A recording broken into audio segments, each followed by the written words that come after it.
You're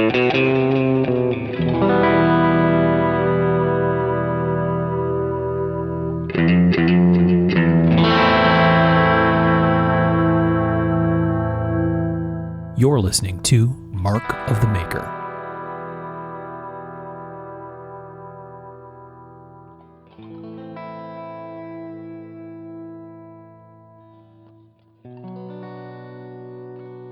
Hey everybody, I'm Mark Steiner and you're listening to Mark of the Maker. This is episode 161 of the show, which seems crazy to me. 161. We have an interview this time. We have most of our crew here. We have Mr. Michael Birch. Here. And we have Mr. Tom Crine. Hey, gentlemen. Listen to him. So professional. He's on his best behavior so far. We'll see if that lasts with our guest or not. Sean Kendrick normally would be with us. He's not with us tonight. He's got some family stuff going on, so we wish he and Rachel all the best, getting their stuff sorted out. And let's dive into it. Tom, you want to start us off? Yeah, I want to give a huge shout out to our Patreon supporters.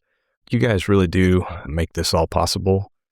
I heard through the grapevine that some mugs are going to be available to the Patreon people soonish. Hopefully in the past by the time this comes out, but yeah. Yeah, well, there you go. Hopefully we'll get some other cool merch going. Yep. But if you're interested in supporting, and if you just want to check out our website, go to markofthemaker.com. And if you scroll down right in that top right corner, it says how to support the show. And there's a few different ways. If you can, sign up to be a Patreon member. Just sign up for $1 or $2. We get enough of you guys giving a couple bucks, and it makes a big difference. So thank you, and we'll keep doing what we do. Absolutely. Couldn't do it without our Patreon supporters. They're the primary source of financial support for the show, and they cover the cost of all kinds of stuff, from equipment to software to you name it. All right. And then we also want to say thank you to our friends from Giant Mouse Knives. They're at giantmouse.com. They always have lots of stuff going on over there. They have this collab that they're doing with Chris Pontius. Chris Pontius was a sort of a skateboard guy, I'm going to call him, part of Jackass and the Wild Boy Show and all that kind of stuff. The Pontius probably is going to be gone by the time this episode comes out, but it's a very cool folder. So if not, go check that out on their website.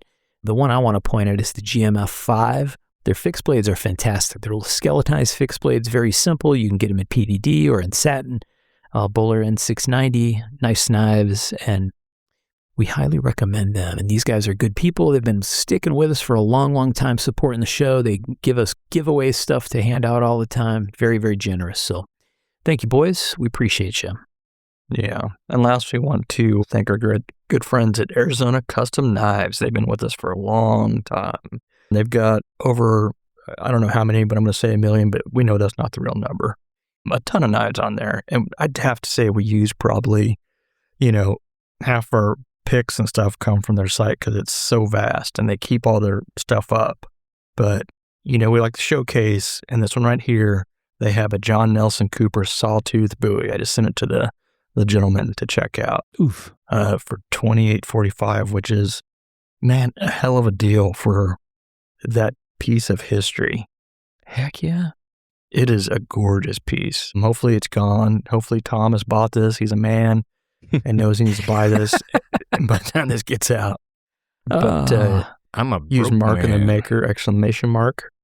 for free shipping. That's ArizonaKnives.com. ArizonaCustomKnives.com. We dig them. Oh yeah, CustomKnives.com. Thanks, Mark. This is real cool. I'm going to send this to our guest too, so you can check it out.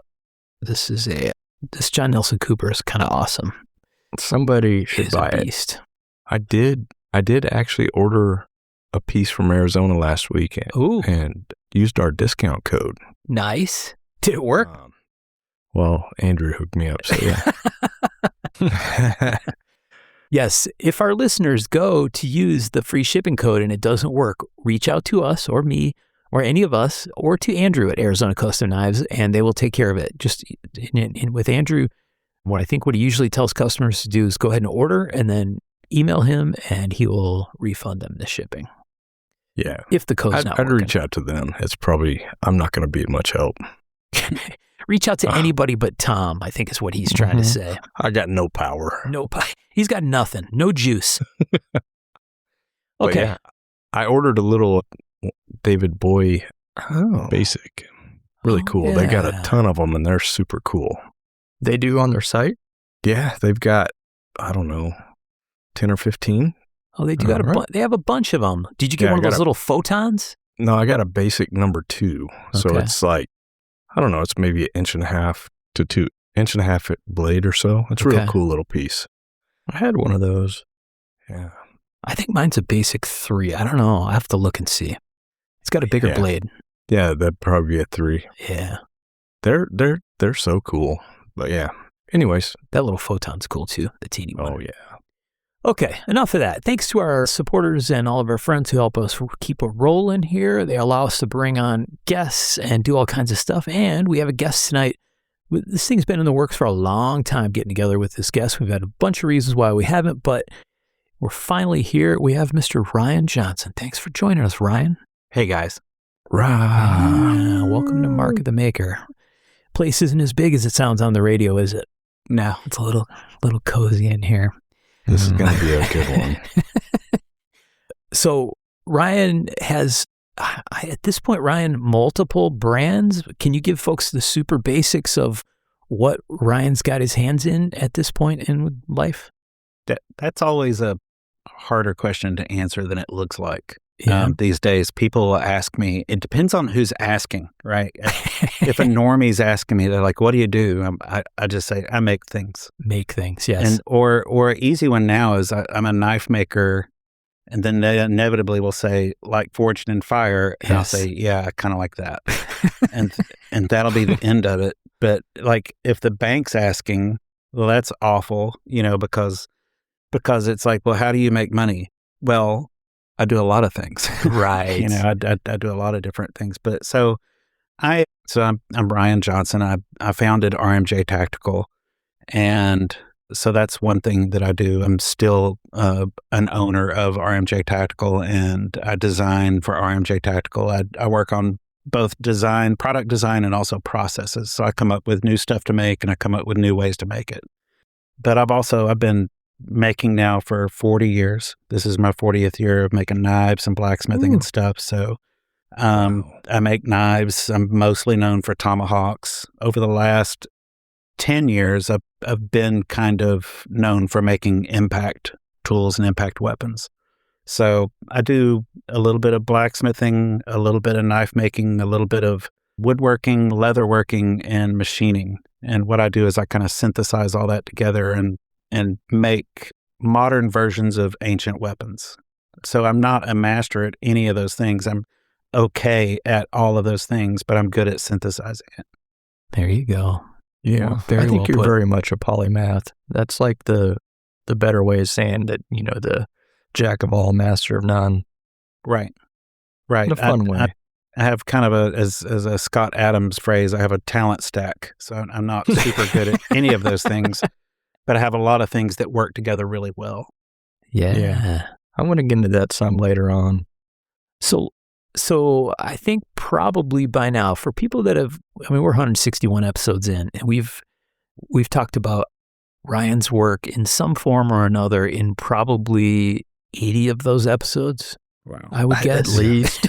Probably. It has at least come up something about something happening, or we'll have a little section sometimes where we talk about, hey, what did you come across that's cool, right? When you're in your death scroll time of the day or whatever. Right. And inevitably your stuff comes up in part of those conversations. So I think most of our listeners, unless they're fresh to the show, are familiar with you in some level because we've pointed at your work a bunch. But let's talk about the whole history of the timeline. Let's hop in the Wayback Machine, Ryan, and go way back to when you were a kid. Where'd you grow up? How did you how did you spend your time as a kid? That sort of stuff. Because I think you got started in this pretty early, right? Right. So I grew up in a suburb of Chattanooga, Tennessee called Hickson, and lived in Hickson most of my life. And my parents moved up to where my shop is now back in the mid-'70s. My dad built this workshop. I guess it finished in 77 or 78. And my mom, originally he had built this shop to work with a couple of other guys. Unfortunately, the other guys, one had a stroke and the other one died like as soon as he got the shop finished. And my mom realized, like, hey, this is nicer that we were getting ready to live in a trailer to build a house next to the shop. And my mom's like, hey, that's nicer than a trailer. Let's move into that. So the workshop that I'm in now, actually, I lived in it when I was a child. And then it became a workshop again, and it was my dad's woodworking shop and electronics shop and stuff. So I grew up kind of isolated. There weren't really any neighbors or anything. I showed a very early interest in weapons, and my parents allowed me to do that. So they both met through amateur archaeology. So I lived in a house with a lot of cool books about old stuff, artifacts, weapons, that kind of history.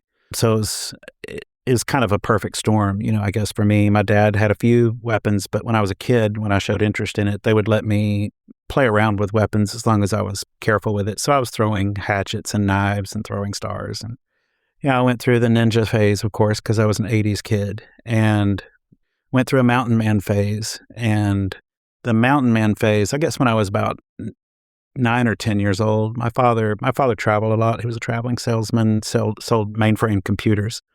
And he came back from Texas one time with a couple of books. He would always bring back some kind of gift when he was traveling. And he brought back 2 books, Swords and Blades of the American Revolution by Georgia Newman. Oh, nice. And a book called Ben Hunt's Complete Guide to Indian Craft.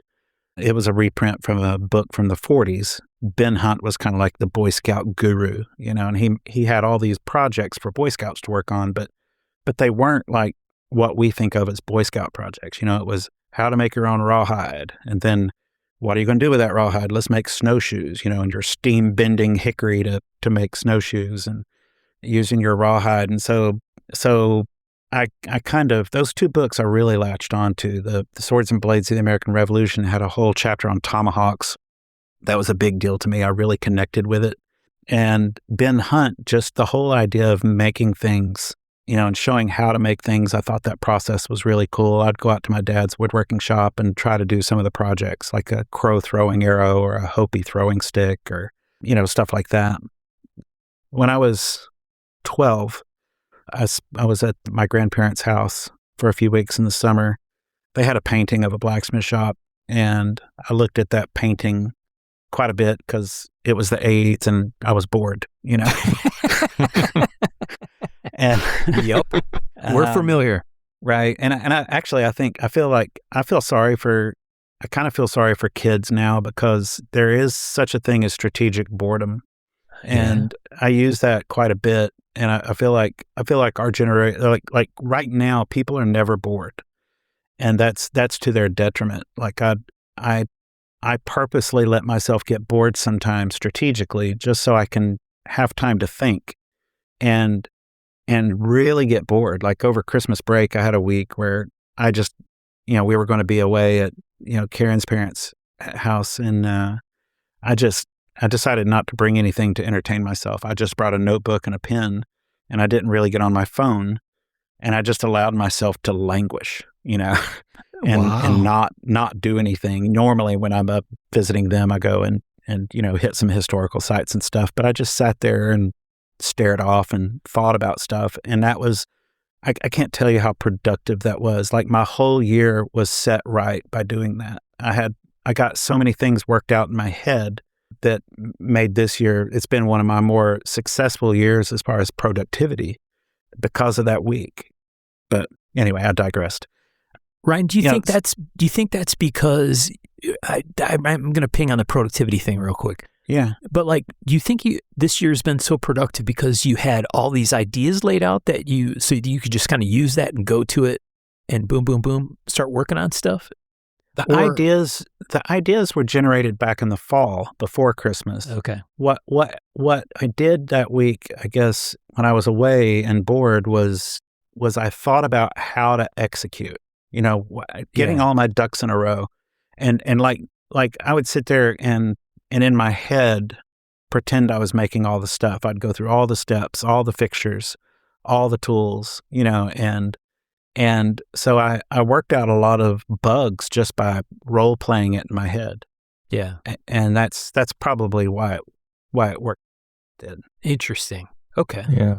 I think that's fantastic. And what's funny is that whole week, you would expect like a big notebook full of stuff. I had one page. I had one page in that notebook. that I just kept. I would add, a couple of words or a sentence, and then I would just mull over it, and then I'd add another word, or I'd circle something, or I'd cross something out, that kind of thing. Yeah. You didn't need to write a book about it. You need to figure it out. And I worry about my kids now because of that. There isn't, like you said, there's no such thing as boredom. And that's how stuff gets invented. That's true. That's true. And solitude, I think, is another thing that people underestimate. Yeah. It's a very interesting thing, the idea of that strategizing, solitude, boredom, call it what you want, right?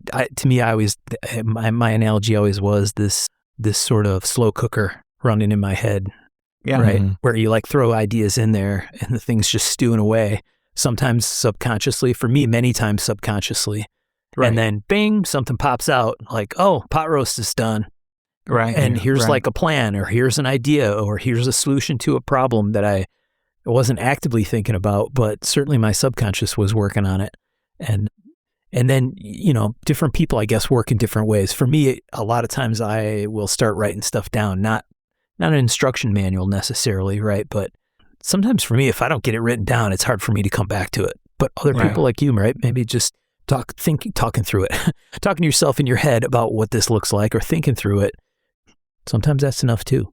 Well, and windshield time is really good for that. Yeah, for me as well. I love getting in my truck and rolling the windows down when the weather's nice and just driving, and I'll just get out and drive if I need to really mull something over. It's a great way for me to do that. I had an interesting experience. My dad and I, when I graduated college, a little while after that, he and I took a motorcycle trip together, which was not something, we rode dirt bikes when I was young. He had a dirt bike, but we took road bikes and left Michigan. We had family in Colorado, and we did this big, huge loop. We sort of swung down toward Birch's area and then across over into New Mexico and then up into Colorado, and stayed with some family, and then kind of back along the northern leg. And I was on an early sport bike, a Honda 600 first gen sport bike, which was terribly uncomfortable for that trip. It was wonderful in Colorado, but it was terrible everywhere else, like in Kansas or whatever, right? But that was probably the first time I had real experience with some of the kinds of thing you're talking about, where then, there was no, at least not for normal people like us at the time, there was no bike-to-bike communication. There was no reasonable, because it was too loud, there was no reasonable way to listen to music or audiobooks or books on tape or anything. I was literally inside my head 8 to 10 hours a day with this droning, and nothing else there. And man, your mind goes some crazy places, at least it did for me, that it normally wouldn't, just because you're spending so much time with nothing else to think about, right? And gosh, it was absolutely fascinating when I got back. I'm like, what a trippy experience that was. I think people are scared to do that sometimes, being in their own heads. Yeah. I think it can be a little scary if you have a lot of demons hanging out in there. That's probably not a good idea. Right. All right. Sorry, we're way off track. So so I see the blacksmith painting because I'm bored. And it dawned, I had this epiphany, where I'm like, hey, if I had a blacksmith shop, I could make tomahawks and weapons and whatever I wanted to make, And so when I went home, I asked my parents if I could go to the library because I wanted to get books on blacksmithing. And I went to the library and got books on blacksmithing. We normally went to yard sales and flea markets and stuff. My parents enjoyed that. So when I started going to flea markets, I started buying blacksmithing tools, and picking them up. And I started blacksmithing in front of my dad's woodworking shop outside. I had a little hibachi that I was blowing, on charcoal with a vacuum cleaner, and heating metal up and hitting it on a piece of railroad track. And that went on for some time. And then my dad picks me up from school one day, I'm 12 still at this point. And my dad picks me up from school and he says, hey, guess what? We're going to a blacksmith shop today, a real blacksmith shop. And I couldn't have been more happy, and we go and visit Joe Humble's shop. Joe Humble was World War II vet, worked in law enforcement his entire life after the war, had been an English teacher before the war. And Joe took me in and kind of put me under his wing, and he headed up a blacksmithing organization. He founded a blacksmithing organization called Appalachian Area Chapter of ABANA. ABANA is Artist Blacksmith Association of North America. Okay. And so this was a southeastern group, and they traveled every month to somebody else's shop and would have a meeting, blacksmith meeting. There'd be a demonstrator, and they'd have raffles and, show and tell and tools for sale and stuff like that. And I got in with that group of people, and they just, they were all, relatively speaking, old when I started. Most of them were in their 50s, 60s, 70s, 80s. I know 50s is not old, but when you're 12, everybody was old, and they were so excited to have a young person in there because there was just no young people getting into it. And they took me under their wing and taught me stuff. And I had so many opportunities to learn from people. And so that's how I spent my teen years, going to a couple of different blacksmith meetings a month, one always in Atlanta. Traveled down there with Joe, and Joe would tell me World War II stories, much to his wife's chagrin. And that shaped a lot of my design philosophy, was just hearing stories of Joe being, in the Italian Alps fighting Germans. So when I was a senior in high school, I went to Colorado Rocky Mountain School. It's kind of a cool story how I ended up there, but I ended up going there to work with Francis Whitaker, who's a master blacksmith. And so I spent the year finishing out my high school there at that boarding school, and then right at the boarding school was his shop, and I got to work. So first half of the day was school, and second half of the day was blacksmithing with Whitaker. Wow. Yeah, and just been doing it ever since. Crazy. That's really cool that your parents embraced that whole thing for you. Do you think that was just because of the people that they were, or their interests, or they just saw that spark and wanted to help encourage you down that path? Or because not everybody would, right? That's I think a unique situation. My parents were pretty odd. I think, like, looking back, they were both clearly autistic, but so my brother took to computers at an early age, like I took to blacksmithing at an early age. He's 6 years older than I am. And so by the time I was blacksmithing, he was programming in all the old languages, COBOL, Pascal, Fortran, stuff like that. And he was a real early adopter, pioneer in programming world, and took to it, and they encouraged that and supported that as much as they possibly could. We had computer in the house before that was really a thing. Yeah. Just mostly because my dad had the connections to do it. He was working in that industry. So we had really expensive equipment for him to work on, which was great. And he's still doing it, still doing computer stuff that I don't even try to understand. Is that like a Commodore 128? It was actually oh goodness, I guess it was a Rubicon was the name of the brand of the computer. It was kind of a PC, but that was awesome. Of course, it was not any kind of Windows kind of thing. Right, It was all before amber that. screen. But, yeah, exactly. Yeah. But so they supported him with that. My parents, it's funny. My parents told me very early on, both my brother and I, that like, hey, we're not going to. If you want to be involved in sports at school, that's great, but we're not going to take you, and we're not going to pay for it, and we're not going to be involved. And I know that sounds harsh to a lot of people, but my parents were just like, that's not what we're going to put our time into, and I'm not going to be stuck, at bleachers doing that. Yeah. And I respect that, but they're like, if you want to make something, or if you want to learn how to do something else, we'll support you as much as possible. And they did. So they were very supportive. They drove me all over the Southeast to these different blacksmithing things, and they enjoyed it as well. Yeah. I think about it in today's context, right? Like, so parents that were super supportive of both this tech path, right? Which at the time, that was a whole new thing, right? It's not this, I don't think of it the same way as a kid today that wants to go off and do computer stuff necessarily, right? Right. That was more like in a time frame of there is no world of it yet, really, No. right? That was all super new and developing. but it's this technological path. And with your stuff, more of a craft thing, right?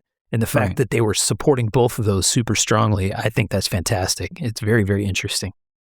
I think they were able to connect. They understood my path a little more than they did my brother's. Yeah. Simply because he was so advanced in it that none of us could really get our heads around what he was doing. Yeah. Okay. But, mine was a little more straightforward. Right. Wow. So during that time, which it's odd to me also that your library had blacksmithing books, which is really cool. Yeah. That they had such a resource. But like, did you start making more, I don't know, ornamental stuff, or did you get into the blades right away? How did that go down? So initially, I tried making like when I got into it, my idea was I wanted to make tomahawks. That's exactly what I wanted to make. Yeah. And then I found out really quickly that, wow, tomahawks are really hard to make. And so I thought, well, I'm going to make a knife. And I did forge a knife out and still have that blade. And my dad helped me finish it out. And so I messed around with that. I made a flintlock screwdriver because one of the books I had showed how to make a flintlock screwdriver. It was one of the mountain men books, the complete book of buckskinning 4, I think was the name of it. But I just kind of messed around with stuff. I didn't really know what to make. It wasn't until I started working with the blacksmiths that I had some direction. And then a lot of that was ornamental stuff, but I kept my hand in knives. I guess my first craft show I did when I was 13. And I took hooks and a couple of tomahawks. The tomahawks were $15 a piece. And I had hooks and just some odds and ends stuff, And that's, when I started going to shows, my dad pointed out to me, he's like, hey, have you noticed that you can spend a certain amount of time making hooks and you're going to make $25, or you can spend that same amount of time making a hunting knife and you're going to make $75. Yeah. And that's a good point. So it definitely, the financial side of it, we were not wealthy people, and I ended up having to help, back in, there were times when my dad was out of work that I helped pay bills and stuff. And that was, knife making is kind of how I did that. How were you in school at that point? Were you connected to school? Were you not really interested in it because of what you enjoyed at home? So when you're a teenager, you act like your peer group. Well, my peer group were all in their 60s and 70s. I liked overalls and Amish pants, and I had a pocket watch. I listened to Benny Goodman and bluegrass, and I was this enigma at school. People were like, "Who is this person? What is his deal?" And so school to me, I enjoyed school mostly, but I wasn't really connected at school like I was with my friends. My world was the blacksmith world, and my parents kind of had this rule of well, you got to make A's to keep working in the shop. And they knew that would make it so that I made good grades. Yeah. And the school, I went to a small private Christian school, and they were very accommodating with it too, though. So in the fall, early on, I guess when I was 15, Joe Humble made arrangements for me to be able to go to John C. Campbell Folk School and take Francis Whitaker's advanced blacksmithing class. I was not an advanced blacksmith, but Joe wanted me working with Whitaker. And so he said he got in touch with Whitaker. Whitaker basically told John C. Campbell, hey, you're going to let this kid come for free and he's going to stay with the blacksmiths and y'all are going to be cool with it. And the school was like, okay. So my parents went to my high school and they said, look, he's got an opportunity to go work at John C. Campbell Folk School. Can he just get all of his work ahead of time and get it all taken care of so he can go spend this 2 weeks there? And they're like, yeah, that's no problem. So they gave me all of the homework, all of the tests ahead of time. I got it all knocked out. And then I got to spend 2 weeks at John C. Campbell, which was wonderland for me, because you have all of these different crafts going on: woodworking, blacksmithing, silversmithing. It's kind of a folk school hippie, just wonderland. And I was staying with blacksmiths, and they took care, they watched over me, and I got to forge all day with Whitaker. And so I started doing that fall and spring for 2 weeks every year while I was in high school. And that was fantastic. That was life-changing. So at that age, what brought you joy from it? Was it the fact that you were moving metal, or was it the end product that gave you the joy? It certainly wasn't the end product. I enjoyed making stuff. I enjoyed giving stuff away. I enjoyed selling stuff, but it was the moving metal that, and the first time I ever hit hot metal, like that's one of those things. If you've never done it before, when you feel that metal move under the hammer, that's that moment. You're either hooked or you're not, and I was hooked. Yeah, there's something very primitive about it, very lizard brain that kind of like, oh, well, I did something here. Yeah.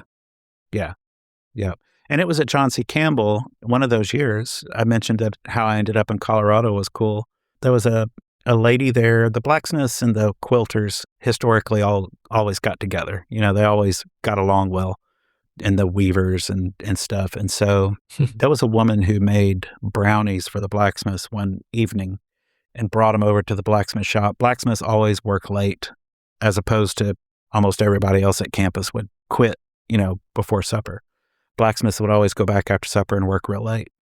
And she brought brownies and ice cream over, and I thought that was really nice. So I spent the rest of the evening making her a coat rack. I made a little 3-hook coat rack and brought it to her the next morning at breakfast and said, hey, I appreciate the brownies and ice cream. Here's a little coat rack. And we kind of hit it off. She was old enough to be my grandmother. And so we became buddies. She was there for 2 weeks. I was there for 2 weeks. And so we would eat lunch and dinner together, or sit together at meals. And afterwards, we would just go for a walk. And John C. Campbell has all kinds of little walking trails and stuff. We'd just go for a little walk after dinner.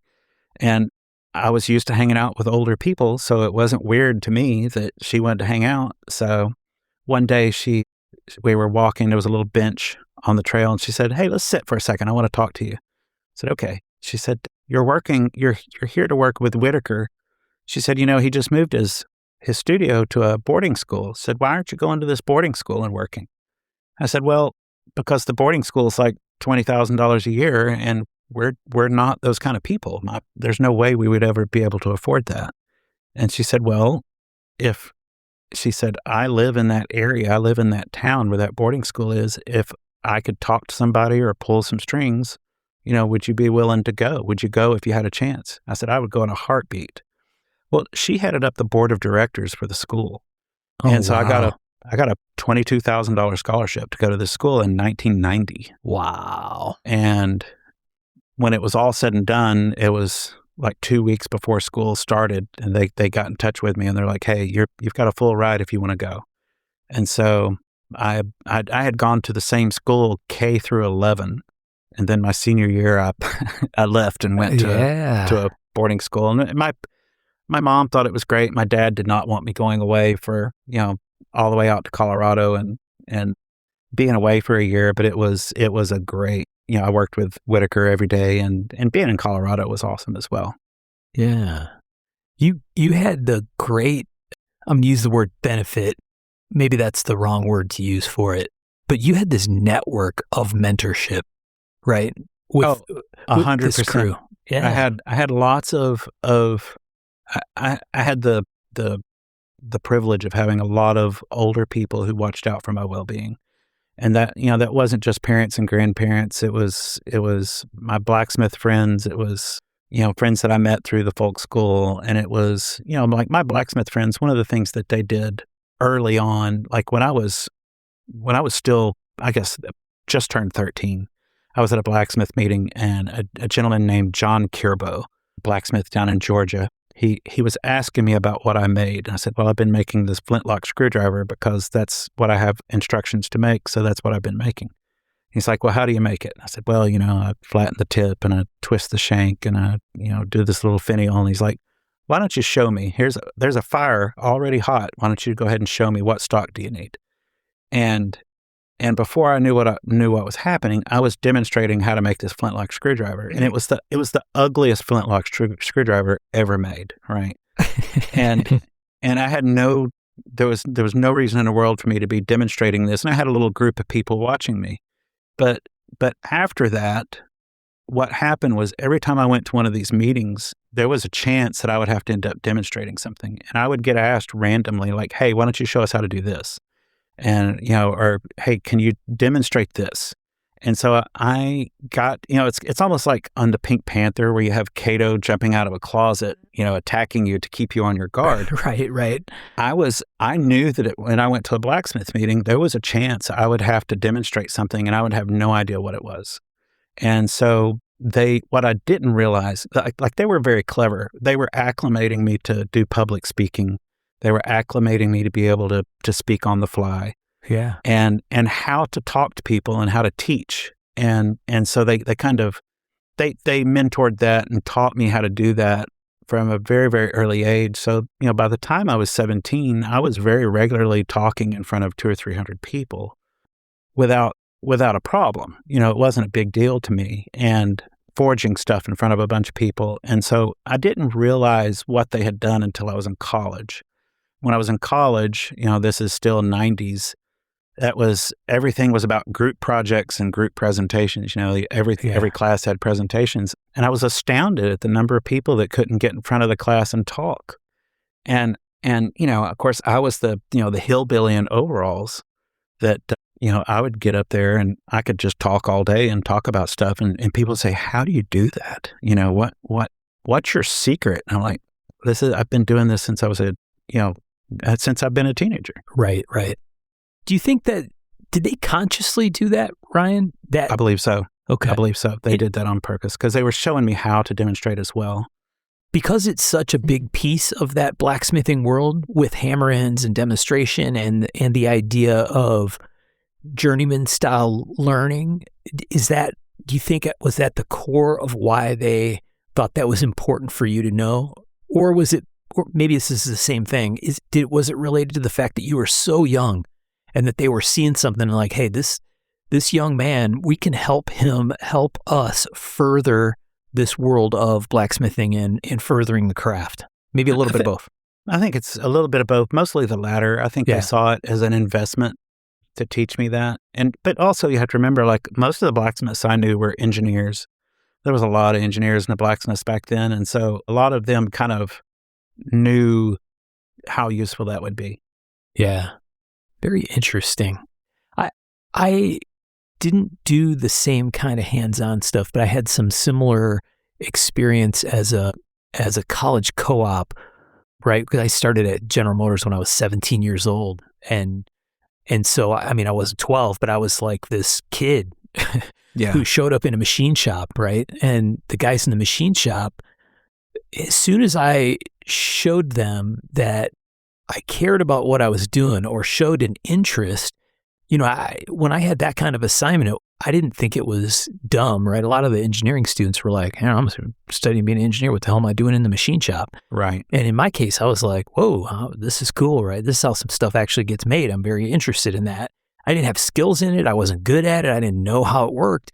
But the fact that I showed them some curiosity and I was open to learning some stuff, I had a bunch of different projects and things that happened to me where, like you described, it wasn't until a year, 2 years, 10 years later, I was like, oh, right. That's why that happened. These guys were thinking, and they were helping me in ways that I really wasn't able to comprehend at the time. And that I'll call it mentorship again, because I don't know what else to call it, right? That mentorship approach was hugely powerful, right? Yeah. You learned a ton doing stuff that way. And you come away from it with these relationships that become not only a part of your life, but they can become part of developing your own business or doing your own career path or whatever you want it to be, right? That network, if you nurture it and continue with it, man, it just creates this groundwork that's invaluable. Yeah. I think the engineering education world kind of got away from that in the late 80s all the way through the 90s. And I think, because I think there was just a generation of educators who thought that was just beneath engineering, to get your hands dirty. And boy, what a mistake that was. Yep. One of the blacksmiths I knew had gone to engineering school before World War II. And he talked about how that for the first semester, one of the things they did was it was a shop class. They had a vise and they had a set of files and they had a square, like an engineer square. And they were given a round iron ball. And the whole point of the class was, by the end of the class, I need you to give me a perfectly square cube. That was the class. And he said, when you first looked at it, you're like, okay, I'm going to make a cube out of this ball. This is dumb. He said, but by the end of the course, I appreciated what square was. Right. And, it's like, well, that's kind of like peeing on the electric fence. There's some things you can only learn by doing. Absolutely. Yeah, I had the engineering school that I went to, I had the great benefit of still having, I would say, more than half of the faculty were former industry people. Nice. So the cool part was when I took like machine design, the guy that was teaching machine design was 10% professor and 90% machine design guy from a factory that made 10,000 of a certain widget a day. You know what I mean? Right. For decades and decades, and was part of the the Arsenal democracy and, all that kind of stuff. And it was just absolutely fascinating because you would have a class and there's a textbook and the guys that were the professors, they would be like, okay, so yeah, we're going to work through this chapter and we get to this spot and then, okay, I have to stop here because I'm going to tell you why it doesn't actually work the way that this guy writes about in the book. Here's how this actually happens, right? Right. Or here's why if you do it this guy's way, you're going to find problems and here's how you're going to avoid them. And having a bunch of that experience that I think today largely does not exist in the collegiate world, right? Those guys got obsoleted and retired off. And unless someone has a great co-op plan and set of mentors that guide them through some of those things, they just don't learn that stuff, right? Or they learn it, like you said, by peeing on the electric fence on some company's budget. Right. And in the engineering world, I think especially today, that co-op experience is really important. I think parents, if y'all have kids that are going into engineering school, make sure they co-op because that makes a big difference. Absolutely. Even when they call home and tell you that they're making blueprints or doing something that sounds really dumb, it's probably a lot less dumb than it sounds. It's probably going to be dumb. But it's not only just learning how the field works and making sure that's what they want to be in, but also the networking that's involved. Yeah, absolutely. All right, Ryan and I just cleared all those kids off the lawn. Get off my damn lawn! Right. All right. So we talked about your the school in Colorado. Let's talk. So where does that go as far as going into college and what did you study and how did that all? I mean, we kind of touched on a little bit along here, but it's funny when I left Colorado. Francis didn't understand why I wanted to go to college, and it's funny. I had two people that I worked with. I got a chance during a senior project of that year. A senior project, you would go and spend 2 weeks in an industry that interested you. And so Francis had already arranged for me to go work with some smiths in New Mexico. So I went to New Mexico and I worked with Tom Joyce, who was probably, at that time, probably one of the top 3 blacksmiths in the world. And then I worked with a couple other smiths in New Mexico, Ward Brenniger and Chris Thompson. And those were awesome experiences as well. But after school, Francis thought, well, obviously you're just going to keep blacksmithing. And Tom Joyce asked me, he said, what are you going to do after high school? And I said, well, I'm going to go to engineering school. And he said, why? He said, you've got the chops to do this. Just start doing it. And that was so foreign to me. Of course, this was 1991 at this point. That was so foreign, the idea that I was in that generation that was being told by your parents that if you didn't go to college, you were this colossal loser. Right. And all of the blacksmiths, a lot of the blacksmiths I had grown up with, they all stressed that idea of you need to go to school and get a legit degree. And that legit degree was engineering. And so I thought that was really odd. I look back at it now and it's like, well, Tom Joyce was kind of right. I could have just gone ahead and done it and been okay because the world was changing, but we didn't know it. We didn't know the changes that were coming. Yeah. But I went back home. We had a house fire right before I went to Colorado. So my parents, while I was in Colorado, they were rebuilding a house. And so they were actually living in our workshop again while the house was being built. When I got back home from Colorado, they were finishing up the house. We were still living in the shop, and I helped them get the house finished. And I took a gap year between high school and college to get the house finished, and then also to get my shop back in fighting shape. And so during that gap year, I did all that and worked in the shop, built up a little bit of money to go to college. Went to college, did engineering school, did the 5.5-year route because I was slow. And I was a nerdy student. I wasn't a good student for the first 2 or 3 years. I didn't know how to study, really. And my heart wasn't really in it like it should have been. Years later, I worked at the same university in the engineering department and came across a person that I had gone to school with. He came as an adjunct prof for a few semesters. And he came down and visited, and he's like, he had been working on his master's degree when I was a senior. So we had some overlapping classes, 400 level classes. He said, "You were the most irritating person in the world to have at school." And I'm like, "Oh, wow. I'm sorry. Why was I so irritating?" He said, "You remember that scene in Shawshank Redemption where Red's talking about Andy Dufresne just walking around in his own world like none of us existed?" He said, "That's how you were." He said, "None of us existed in your world. You were just there to interact with the professor." And he said, "I would be taking notes furiously and I would look over and you're drawing a knife." He said, "That's all you ever did was draw knives and tomahawks and stuff." He said, "But I guess it worked out for you." Yeah. Wow. Yeah, it's different for everybody. I think I probably told this story on the podcast before, but I had a college roommate he was a guy who had like this crazy, I'm going to call it photographic memory because I don't know what else to call it. He was this very interesting savant kind of dude.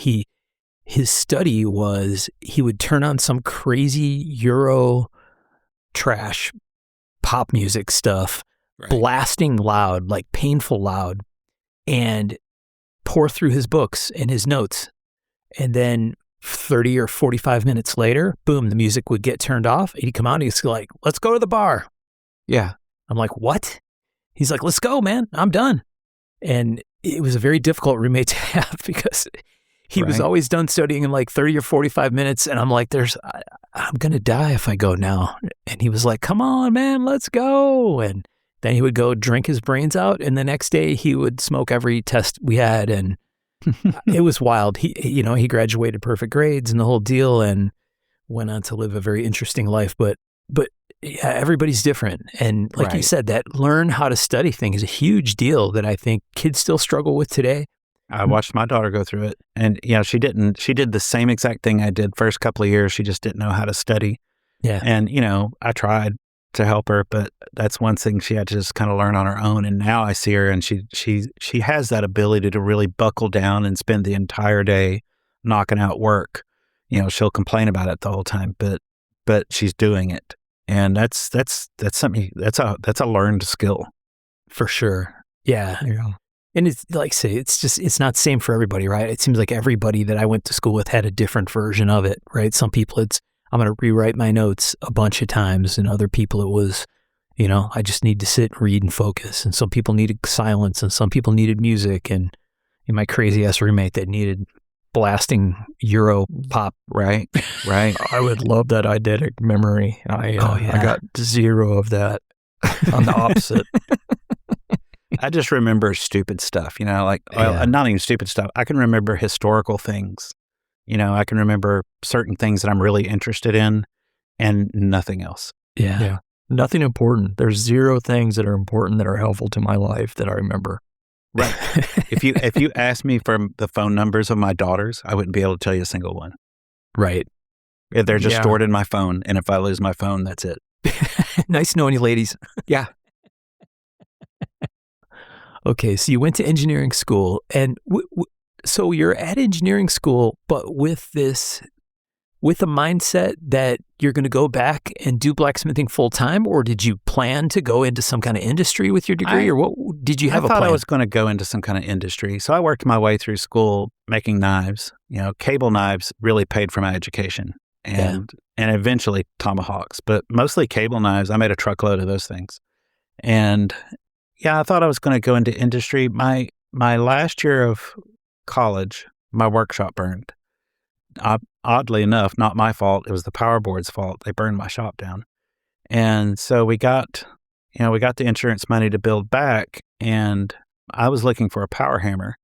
And I drove all over our region looking for power hammers. And I found there was a drop forging plant in town, Dixie Industries, and went by and saw a 250-pound little giant sitting in the yard.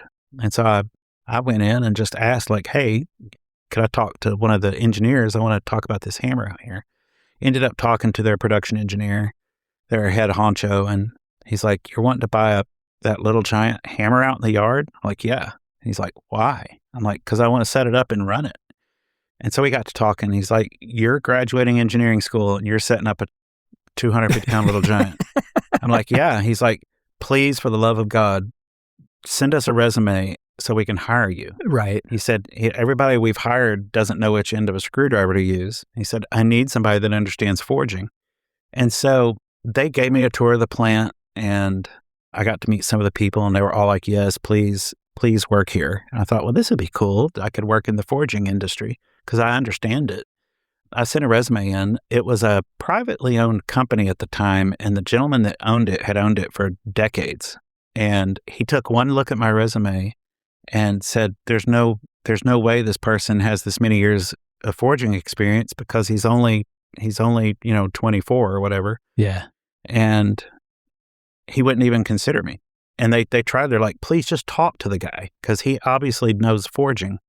He just bought this hammer from us, and it's like, no, he's full of crap if he says he's been forging that long. And that was the end of it. And so I thought, all right, well, I just that was such a bad experience or a negative experience that I thought, well, if I can't have my resume believed, then I'm just going to work in the shop for a while. So I worked in the shop. I did some contract work for another knife shop for a while, did some designing fixtures and stuff like that. They were building 1911 grips for a long time. Like all of the 1911 grips that were sold in Brownells were built on fixtures I built. And I designed the whole thing. It was no CNC at all. It was all built to be done with manual tools, a router and a old Bader belt sander and a drill press. Wow. And got it all fixtured up to make that. So I did that and worked in my shop for a while, and met Karen, got married. When we got married, we had to do the premarital counseling, to be able to get married in the church we wanted to get married in. Yeah. And the preacher guy took one look at, he wanted us to do the budget, and our financial stuff. He took one look at it and he's like, you can't get married. You don't make enough money to get married. And he's looking at my salary, not hers. Karen was a copywriter. She made fine money. Yeah.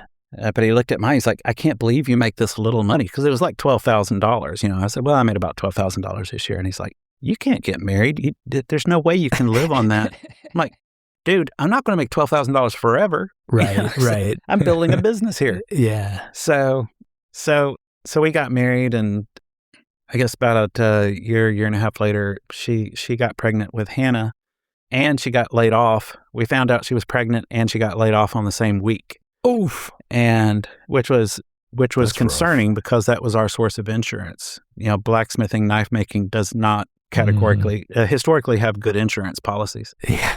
So the very next week, the university called me, and they're like, hey, the guy that's running the machine shop at the engineering building's retiring, and the accreditation people want us to put in a degreed engineer in that position. And he said, you're the only person we know of off the top of our heads that has both the experience to run a machine shop and a degree. I said, would you mind coming in for an interview? I thought, boy, that's fortuitous, right there. Oh, yeah. So a state job and state insurance. So I went in and interviewed and got that job. And so I worked there 13 years, running the machine shop there at the University of Tennessee, Chattanooga. And it was, every year that the UTC engineering students, they have a design project that they have to design and build. And what I did was I facilitated that design build process. I would help them with their design phase, the SolidWorks and CAD of it. I would help them with sourcing materials and parts and fasteners and things like that. And then we would actually build it. And so that was a really good experience. Not only did I get to learn CNC machining, on the job. When I went there, they had no CNC stuff at all. And they said initially, they're like, hey, we've got to update the shop from the 1960s. Can you help us do that? I'm like, yeah. And they're like, all right, so what would you get? I said, first thing you need to get is a CNC mill. And they said, well, let's test small. We'll give you a $50,000 budget, get a mill. And then if that works out successfully, we'll really fund it. And so that's what we did. We got a CNC mill. I learned I just went and learned it on the fly. And it was successful enough that they put another $200,000 or $300,000 into equipment to get, real CNC equipment. Yeah. So I have to go back and ask, just to hurt my own feelings, how much was that 250-pound little giant at that time? $1,000. God dang it. And ironically, so I poured a foundation for that. It was too big to put in my shop. Like, my shop wasn't big enough for us to get it in the building because it's only 1,000 square feet. And so I thought, well, I'll pour a foundation for it and then build around the hammer, So I poured 11 yards of concrete for the foundation. Oof. And had 2,500 pounds of reinforcing in there. And which was the only time in my life that I pulled the engineer card. Normally I'm very careful about saying I'm an engineer. It's like, I'd rather tell somebody I, play piano at a whorehouse than tell them I'm an engineer. It's less embarrassing. My dad did that. Yeah. No, but they came to, I said, well, I need 11 yards of concrete. So they sent the truck out and it was like 9 yards. And like, I ordered 11 yards and they're like, yeah, but you said you were pouring a foundation. I'm like, yeah. He said, well, most machinery foundations only need 9 yards. Like, yeah, I know how to calculate the volume of a hole. I'm a degreed engineer. We need 11 yards. So anyway, we poured this foundation, we put the hammer out there, and then every day my parents worried about me using this 250-pound hammer. Which I had worked under bigger hammers. When I was in New Mexico, I worked under a 500-pound Chambersburg pretty regularly. But those are hammers, like if you're holding it wrong, it'll break your arm. So you got to be really careful. They're man-killing hammers when you get to that size. Yeah. And people, I don't think, respect that as much as they should. You see a lot of videos out now. I look at it and I cringe because people are under big hammers. And it's like, you don't understand how dangerous that is. But my parents were worried about it. And then when the whole eagle talon thing kicked off, I needed capital to start to actually buy steel, to make eagle talons. And so I sold the hammer just to be able to fund the eagle talons. Wow. Crazy.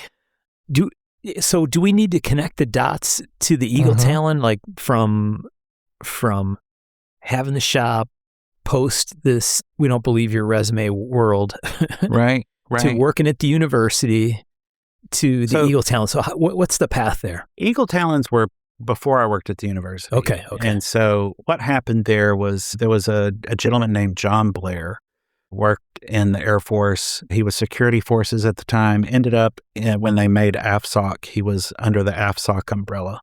And he wore a lot of hats under that organization. But we had met at Blade Show. And he looked quite extensively at the Tomahawks. And then later he emailed me. And I had a website very early on, of course, because I had a computer nerd brother. And he gave me a website for Christmas one year. Nice. And so I had a website, and I had hundreds of pictures on the website. And you can still go find it for people who want to look at it on the, what's the name of the thing where you can look at old websites? Machine. Yeah, Wayback Machine. Look at rmjforge.com. Anyway, I had hundreds of pictures on there, and he emails me. He says, hey, my guys are looking for a tactical Tomahawk. We want a Tomahawk that can go through body armor. He said, we come across a lot of people with old Soviet leftover body armor, and we'd like to be able to punch through it. And he said, we've been trying the old Vietnam Tomahawk. It won't punch through it. We think that your Mohawk spike tomahawk would be the thing. So it was a French and Indian War style spike tomahawk that I made. Yeah. He's like, could you make a tactical version of that? I'm like, yeah, I could make a tactical version of that. And my thought was, well, I'll forge it out of S7 and I'll put a micarta handle on it, and we'll epoxy it on and all of this stuff. And during that time, my wife and I were living in Dayton, Tennessee. My shop's in Hickson, so it's about a 30-minute commute. And I was listening to The Fountainhead by Ayn Rand. And, at the very beginning of the book, he starts out talking about how he doesn't like the Parthenon. It's a book about architecture and art. Yeah. But it's kind of her book, her pre-Atlas Shrugged. And he talks about the Parthenon and how the columns have flutes. And why do the columns have flutes? And, well, it's because originally the columns were wooden. And they used flutes to hide the joints, but then they copied it in marble, and then they carpeted it. The Romans copied it in concrete, and you have all these different versions, but they keep these original ideas, and they lose the reason they had the feature in the first place. I'm doing a bad job of explaining it. It's worth reading. Yeah. Anyway, he ends up by saying that modern materials deserve modern designs, and that hit me so hard that I actually pulled my car off the road and stopped and thought about it. And I thought, that's exactly what I've got going here. These guys are talking about this 18th century tomahawk, but they don't care if this is historically correct or not. They're wanting to, kill people with it. So what I really need to do is I need to take all the things that works about this old design and scrap everything else and start over and think like an engineer. I need to put my engineering hat on. So I sat there and thought about the design, like what works about this? Well, handle length works. The taper of the handle works. The geometry of the spike is important. And all of these things, and I actually literally bought a 2D drafting program, QuickCAD, I think, or something, for $25. And back when you had to go buy software physically. Right. And I went home and I set it up, and I knew how to do CAD enough to do that. And I drew up the eagle talon. I sketched it out kind of, on paper, but I drew it in CAD, and I drew it probably what is my most iconic design, I probably drew it in 15 minutes. And I looked at it and I'm like, this looks right. I found a place in town that did laser cutting, and I sent them an email and said, hey, can I cut 2 of these out of 3/16 mild steel? I just want to get a feel for the shape. So they cut them for me, went and picked them up. I've got one of them hanging in the shop here. One of them's in a private collection. And, I'm like, all right, the shape is exactly what I wanted. The thickness needs to be thicker, but this is pretty good. And, the original order was for 5 of them. Yeah. And talking to the laser people, they're like, well, we can cut 5, but you realize it's going to cost as much as if we just cut you a whole sheet of them. Right. And I'm like, all right. So I went and bought a sheet, which financially was very difficult because it was, it's $800 for a sheet of steel or whatever back then, which, we'd kill for now. I had them make a whole sheet of them, and I hand ground them, hand profiled them, hand chamfered them, all that. It was all ground, and got them done and got them out to John, and they loved them. It was great. Had micarta handles, and it had a really awful Kydex sheath, and he got them. He liked them. And then 9/11 happened, and he reached out to me by email, and he said, you've got to get busy making these. This is going to be something, you've got to take this seriously, because there's going to be a lot of warfighters out there, and this is something they're going to want. And I took that very seriously. John has given me a lot of good advice over the years. All of the advice I've taken from John has been good. And immediately right away, he was like, we need to start working on the scabbard, because we need to, the scabbard, if you can't carry it, you can't use it. Right. And I'm like, well, what do we need with the scabbard? And he's like, we need to make it, you need to make it to where it's ambidextrous. You need to make it where it's weapon sling compatible. You got to make it Molly Pals compatible. I didn't even know what Molly Pals was. And so I had a lot to learn, a lot to catch up on.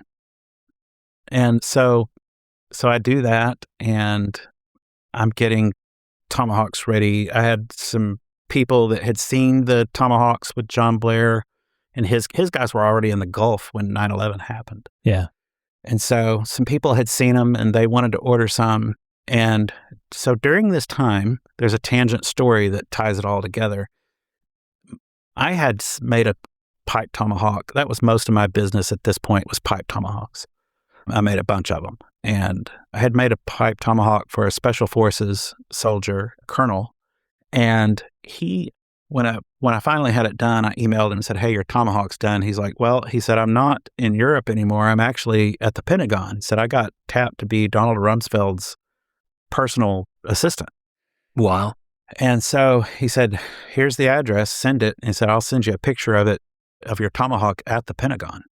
And so I ship it out. I don't think anything of it. Well, after 9/11, I get a letter from him with a picture, and it's a picture of him in his office with his pipe tomahawk. And in the letter, he said, when 9/11 happened, he said, when they hit the buildings in New York, there was an impromptu meeting in front of my office in the hallway. He said he lists these people who were there, a lot of big names. And he says, it said one of the Navy admirals takes the tomahawk off my wall, and they start passing this tomahawk around while they're talking about what's going to happen next. And he said it was, just a few minutes after that the plane hit the Pentagon. Wow. And he said this Navy admiral said, "This is a war that's going to be fought with tomahawks, not just the missiles, but with tomahawks at the end of the arms of soldiers." Wow. And how prophetic that was, So I get this letter, and of course, I'm still living with my parents. No, I'm not. I'm married, but my shop is, at my parents' house. So I show my mom this. My mom wants to take it to work and show everybody at work. So she takes it to work, and she works with a gentleman whose wife was a writer for the local paper, and he tells her about it. And she calls me up and says, "Hey, I work for the paper. I'd love to come out and do a story about this guy, at the Pentagon who sent you this letter." I'm like, "Okay, that sounds good." So she comes over, and we talk about pipe tomahawks, and we talk about, Colonel Bucci and all this stuff. And she sees one of the eagle talons sitting on a desk by the table. And she said, "What is this?" She said, this looks, this looks dangerous." I'm like, "Well, I'm making those for Special Forces guys, that are getting ready to go over to the war." And she looks at me like, I'm the dumbest person on earth. She said, "This is the story." She said, "Forget about the pipe tomahawk stuff." She said, "You're making tomahawks for Special Forces?" I'm like, "Yeah." She said, "All right, let's sit back down." And so we started talking about this tomahawk, and I didn't think anything of it, because I had done newspaper articles and stuff before. I was kind of jaded by that point. Well, I was out of town demonstrating at a blacksmith group down in Georgia, Macon, Georgia. And Karen calls me up on my Nokia brick, which I still kind of wish I had. And she said, "You're never going to guess who's on the front page of the Sunday paper." I'm like, "Who?" She said, "You. There's a picture of you on the front page of the Sunday Times Free Press grinding a tomahawk." Wow. And so it had made the front page of our local paper, which, is not the biggest deal in the world. Chattanooga's not that big. But the AP picked up the story and ran it across the country.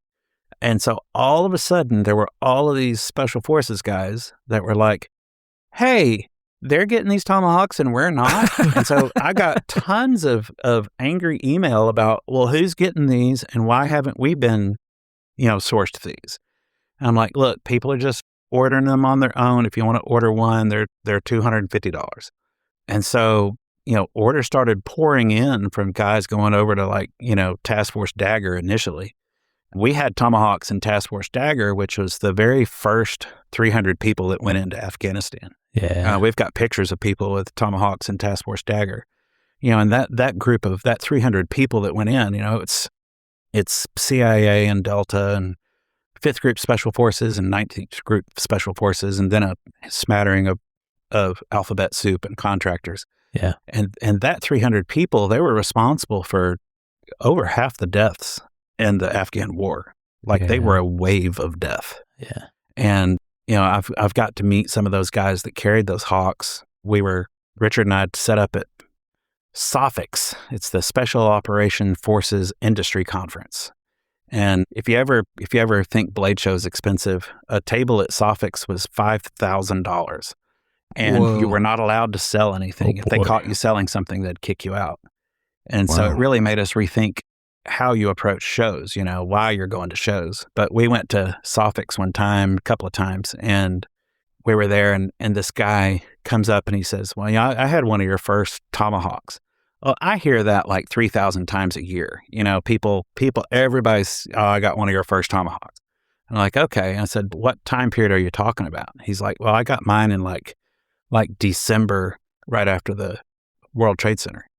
I'm like, oh, you were early. I said, so I had a picture. I have a picture of fifth group with hawks.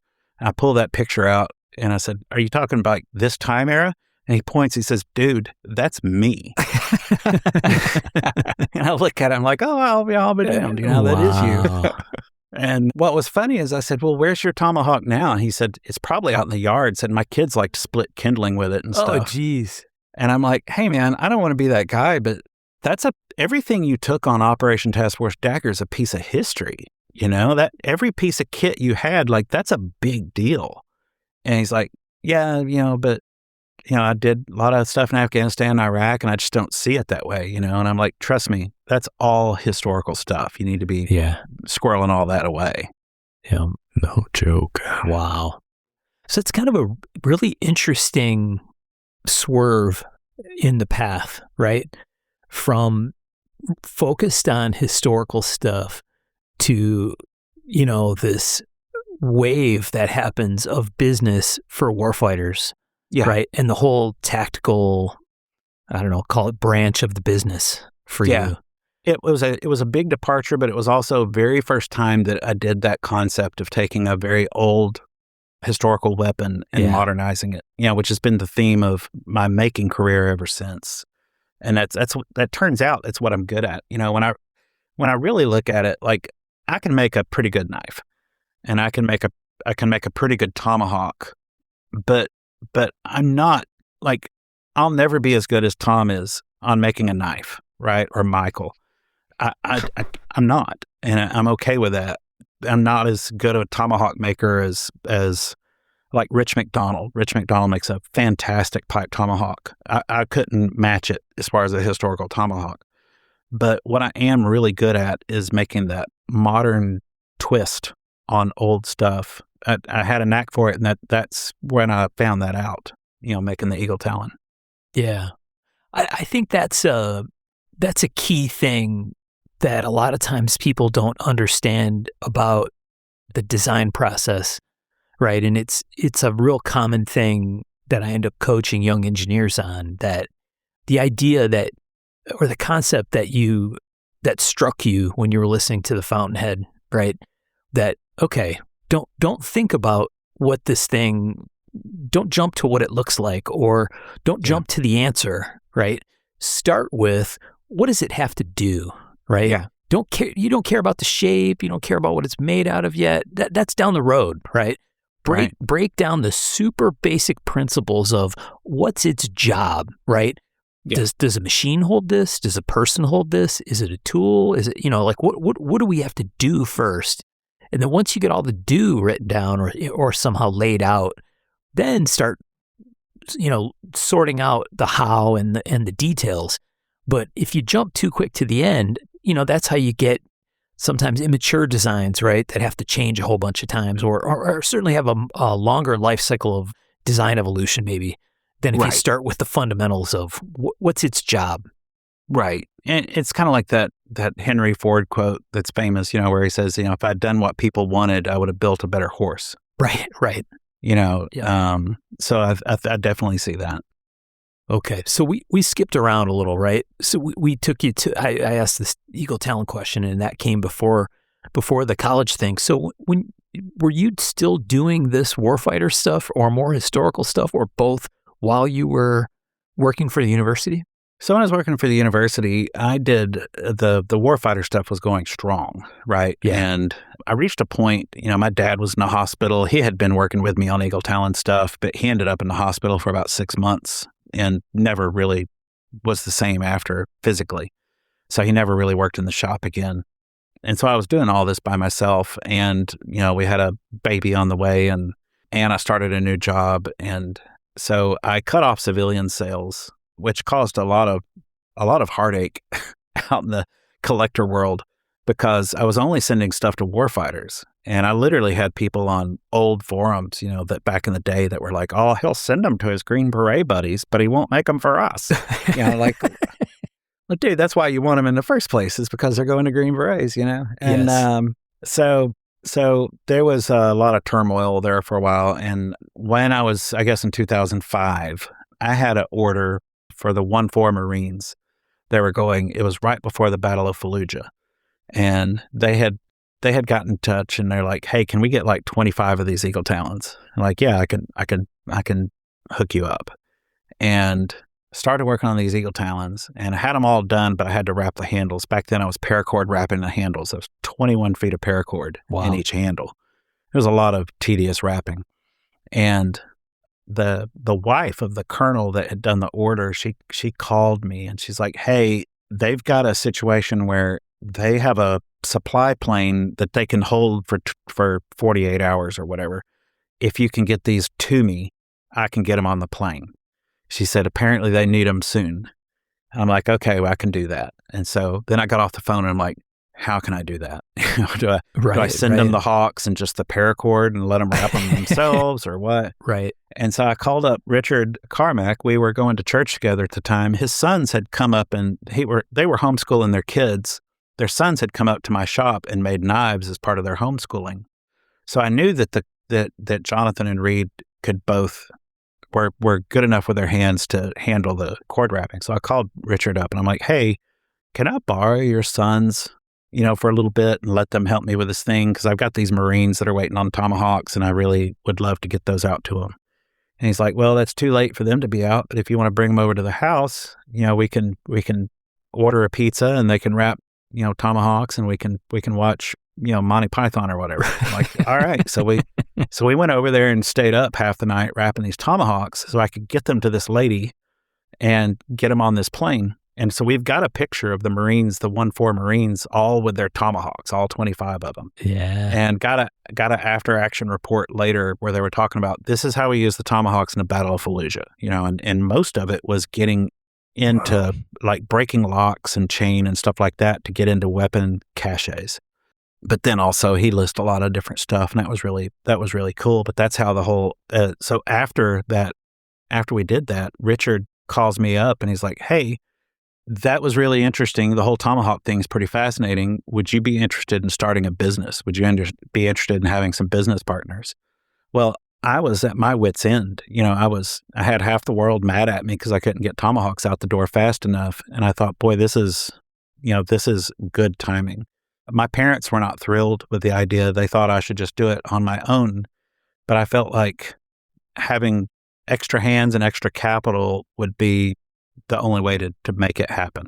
So Richard and his brother came on board, and our first employee ended up being John Hutchison, who was a friend of mine, knife maker for as long as I'd been making knives, for decades. And that was the origin of RMJ Tactical in 2005. Wow. That's So cool. all the stuff prior to that was all RMJ Forge. That was your original It business. was all just RMJ Forge. Yeah. Yeah. And so I was at the university. The RMJ Tactical was getting off the ground. We were literally working out of we're working out of my shop, out of Richard's garage, and out of John Hutchison's garage. And, we were just shuttling stuff around. I was doing a lot of designing, learning how to design in SolidWorks by that point, and learning a little bit about CNC stuff. So we started getting stuff machined as we could, parts of the, Tomahawks, which were getting machined at local machine shops. And then eventually we ended up leasing mill time from a company that had a CNC mill, but they weren't using it. So then we had 4 shops we were working out of. So it was really janky there for a while. Yeah. So I think you mentioned this earlier, the original eagle talons, and for some time, maybe up until around this time, these were blanked out and then ground to shape, and these were all done largely via grinding and handwork. Is that right? And then this is when you started to get into, okay, maybe we can machine parts of this and part of it things. originally was like we would machine the beard, but then we would grind everything else, grind the spike and forward edge, because the beard was kind of tricky. And we actually worked with doing CNC grinding for a while. A blast from the past that Michael and Tom probably haven't thought of in forever was Carson Blade Machine up in Illinois. They were doing CNC grinding for everybody. Yeah, Dennis Rochkus. Yeah, Dennis Rochkus, good dude. And I called him up and I'm like, hey, I want to do this, tomahawk. I sent him a DXF of it. And he's like, yeah. He said, just bring him up and let's try it. And so I drove up to Illinois, and his town was so small. He's like, turn at the grocery store. And I drove through the town probably 5 times before I realized what he was calling the grocery store, which was really a convenience, like a gas station.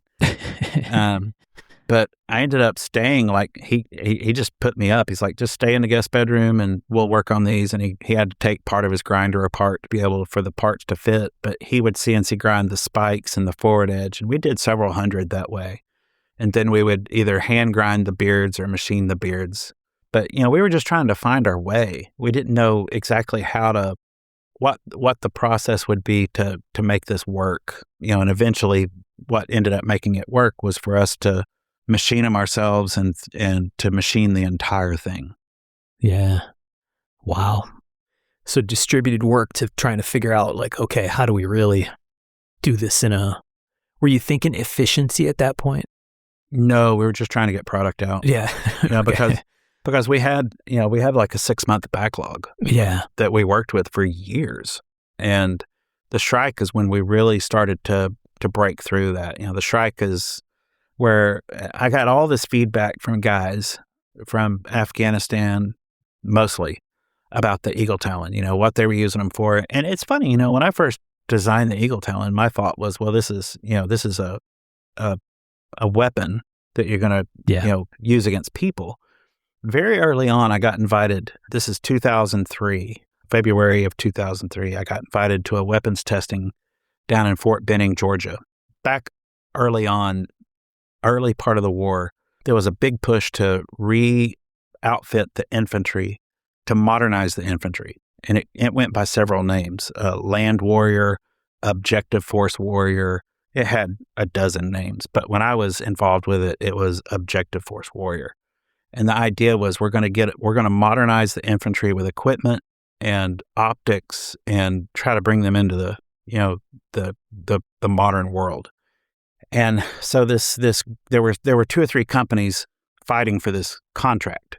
And one of the companies, the consultant, the military consultant for this company, who was a former Delta guy, he calls me up and he's like, hey, he said, I've really impressed with your Tomahawk. I've used one. I think they're great. Could you come down for a weapons testing? Bring a bunch of Hawks down and let us test them at Fort Benning, along with some other stuff at this weapons testing. I'm like, yeah, that sounds great. So Karen and I go down there. She's pregnant with Hannah. We go down to Fort Benning. And of course, me being me, I didn't bring the directions that he gave me. So we get to Fort Benning and I'm like, well, how hard could it be to find a range on Fort Benning? The world's largest military base. And so I see there's this information office and there's a graduation day because that's jump school, right? And so there's a line of people and this guy behind the counter, he's got these pre-printed maps of Fort Benning, and he's taking a Sharpie marker and showing people exactly how to go to their place, Yeah. And the people in front of me, he helps them in 30 seconds flat. And then I get up there and I'm like, hey, I'm looking for Experimental Battle Lab, B or whatever. He says, I've never heard of that. Okay. He gets out this big phone book thing and he starts flipping through it. And he says, what did you say it was? I said, it's an Experimental Battle Lab, blah, blah, blah. And he's like, all right. No, it's not in the book either. I said, sorry, I don't think that is here. Are you sure it's at Fort Benning? I'm Oh, like, yeah. boy. So I go back outside, and cell phone was real sketchy back then around Benning and that area in general. So I finally get a hold of the guy that had invited me. I'm like, hey, I didn't bring my directions. I just went to the map office. And he laughs. He laughs out loud. He says, map office ain't going to know this place. This place is off the books. I'm like, all right.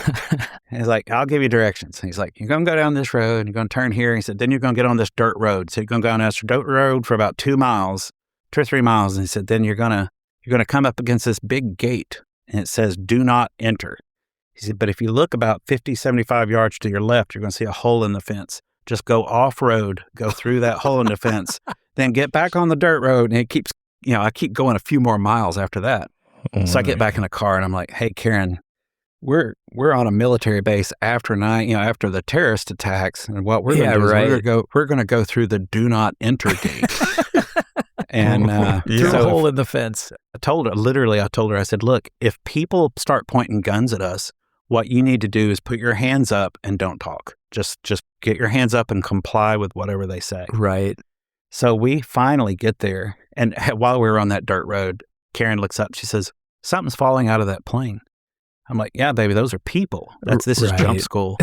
She's like, it's too cold to be jumping out of a plane. I'm like, yeah, they don't care. Right. So it was the coldest weekend on record at that time. But we end up at this experimental battle lab and everybody's there, like HK, Barrett, all the suppressor companies, all this stuff. And it's not the salespeople, it's all engineers. All engineers, everybody's got laptops out, everybody's got SolidWorks rolling. I had never seen SolidWorks. So we're there, Karen drops me off. I walk up and I had a camera around my neck, an old Kodak digital camera, that had the resolution of a postage stamp. Right.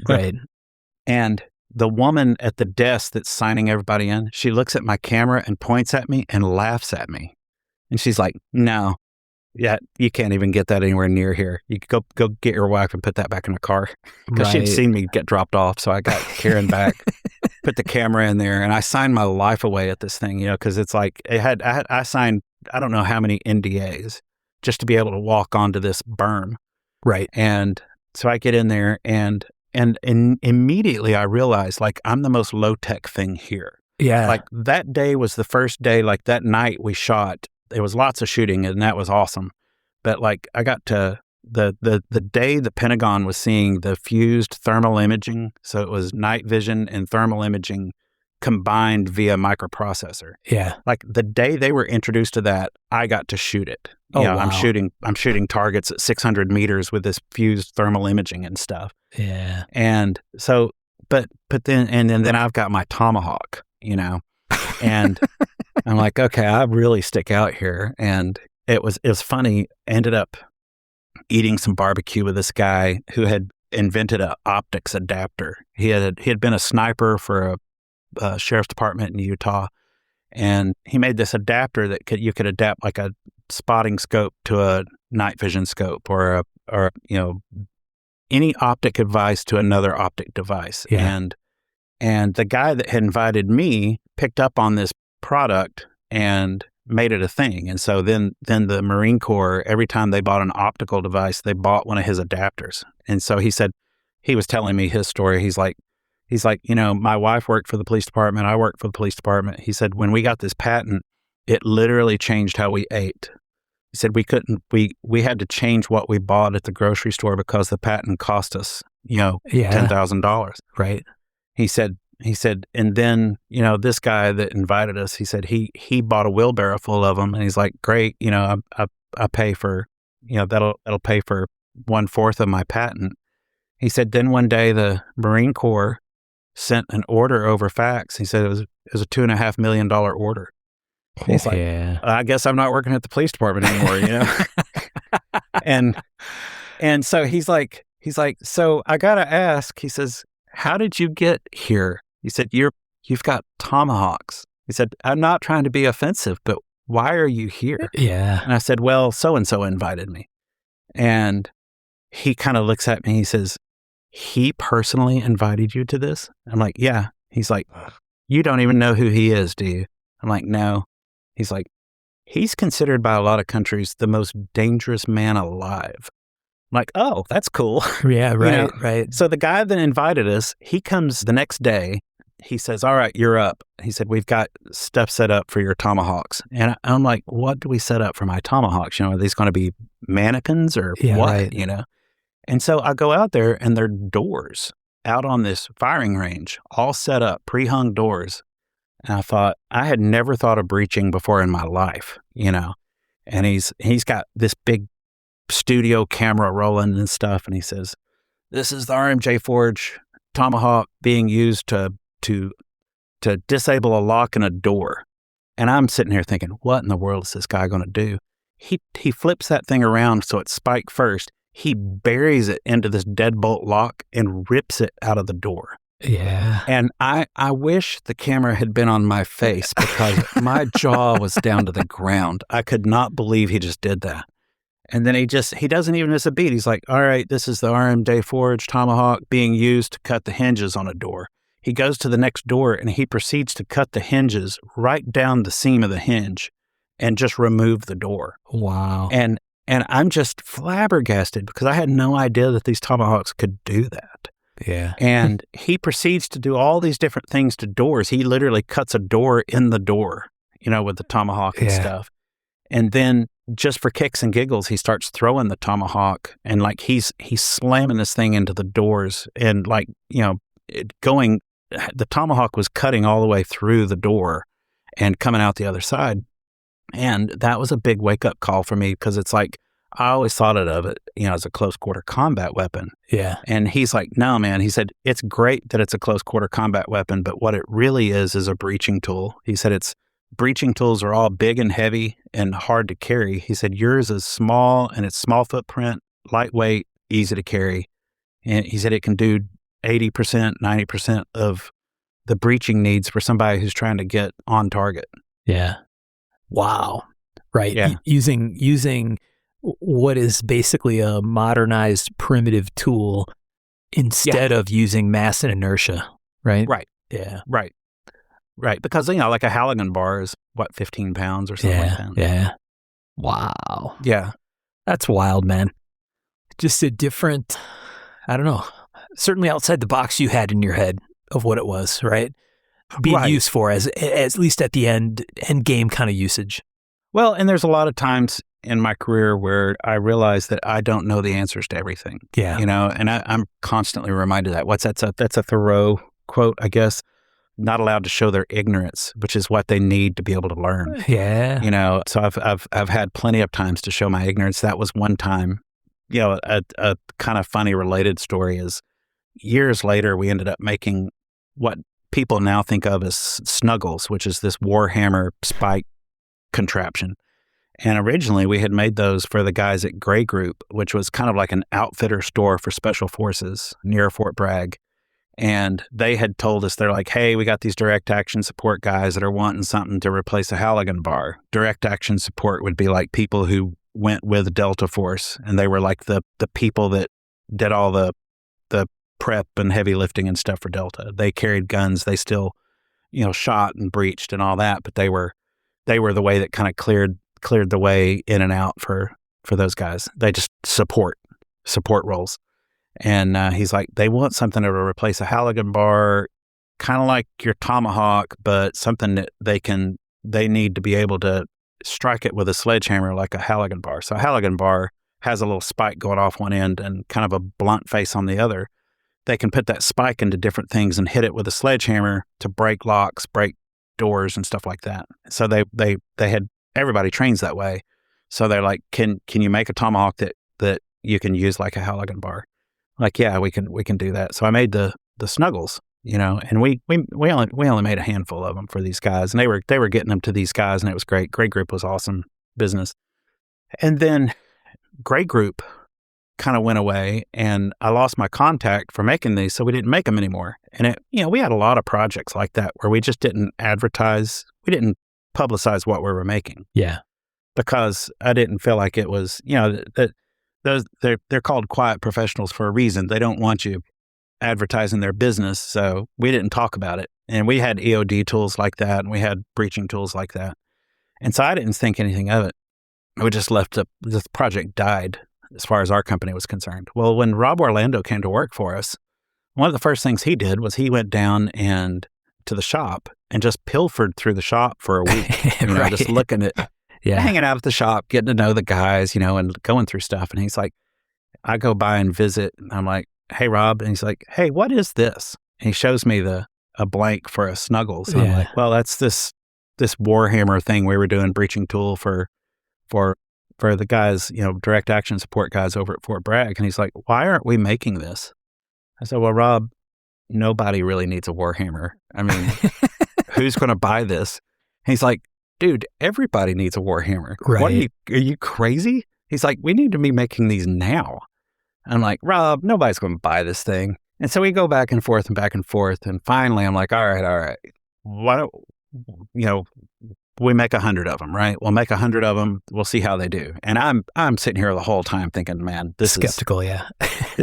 We're going to sell 20 of these, and the rest of them we're going to be sitting on these things forever. Yeah. And they sold out in like 4 minutes. Yeah. And of course I'm having to eat crow. Rob's like, oh, we're not going to sell any of them. That's funny. And so, it's been a huge seller. And again, it's one of those times where it's like, so now I tell people at the shop, I'm like, I'm not our target demographic. What's really awesome to me or what I think will do well is not necessarily what's going to do well. Yeah. Yep. No, super interesting. I think, like you said, right? I said those exact words when I bought my Snuggles. Right. I do not need this, right? I really don't know why I'm buying this. It's just so cool that I have to buy one. It's very cool. And there's two thoughts about that. One, when we first brought it to Blade Show, we debuted it at a Blade Show, and we all regretted not having a camera rolling when people picked it up, because the people's reactions, they would pick it up and it was just this, everybody had the same reaction. And it's like, oh, wow, it's so cool to make something that resonates with people. That's a great feeling. That's one of the best feelings in the world. But that concept that you're talking about, that's actually, so there's a historian, Carl P. Russell. He wrote the book Firearms, Tools, and Traps of the Mountain Men. And he talks about pipe tomahawks and spike tomahawks and spontoon tomahawks. Okay. And in the real world, spontoon tomahawks are not good for anything except poking holes in people, Yeah. Spike tomahawks are really kind of the ones we're talking about in this time period are kind of useless except for killing people. Pipe tomahawks were useful, but a very unusual variant, right? A smoking pipe and a tomahawk combined. And he makes the argument that you have these trade axes come into the continental United States in the 1600s, and the native culture was very centered around striking weapons. Tomahawk is an Algonquin word that literally means to strike. Yeah.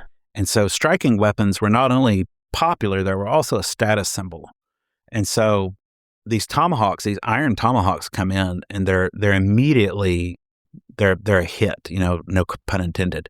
They're a big deal. They're a huge trade item, axes from England and Spain and France.